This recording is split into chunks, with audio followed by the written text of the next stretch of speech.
شیخ محترم، یہ کتاب جو ہے الجامع الکامل، یہ کتاب کیا ہے؟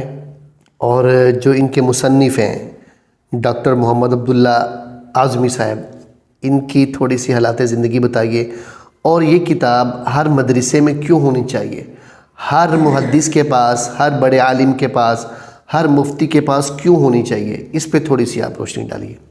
الجامع الکامل فی الحدیث صحیح شامل، ہماری نہیں امت مسلمہ کی محبوب کتاب۔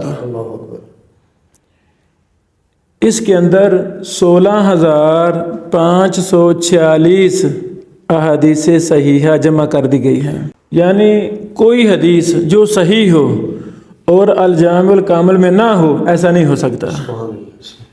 اس کی شیخ محترم ترتیب فقہی ہے، جیسے صحیح بخاری پہلے کتاب الوحی ہے، پھر کتاب الایمان ہے، پھر کتاب علم ہے، پھر طہارہ، پھر نماز، زکوٰۃ، حج وغیرہ، وہی ترتیب ہے۔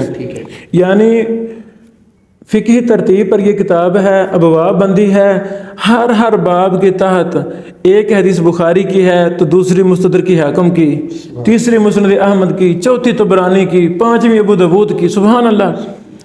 یعنی اب ایک مسئلہ کی تمام صحیح حدیثوں کو اکٹھا کرنے کے لیے ایک عالم دین کو کتنی زیادہ کتابوں کو دیکھنا پڑتا تھا، پھر بھی وہ دعویٰ نہیں کر سکتا کہ میں نے سورا مطالعہ کر لیا ہے۔ یہ وہ عظیم انسان تھے، اللہ تعالیٰ نے ان کے ذہن میں یہ القاء کیا، الہام کیا کہ میرے بندے یہ کام کر۔ یعنی 20 سالوں میں شیخ یہ کتاب لکھی گئی ہے، 20 سالوں کے اندر یہ کتاب لکھی شیخ نے، اور 20 سال مدینہ منورہ سے باہر نہیں نکلے، نیشنلٹی ہولڈر تھے، مدینہ میں رہے۔ 2011 میں میری پہلی ملاقاتیں ہوئیں الحمدللہ، شیخ پھر محبت ہو گئی، پھر کتاب شیخ نے مجھے دے دی، ابھی چھپی نہیں تھی، اس پر بھی مجھے اللہ تعالیٰ نے کام کا موقع دیا، اسی پر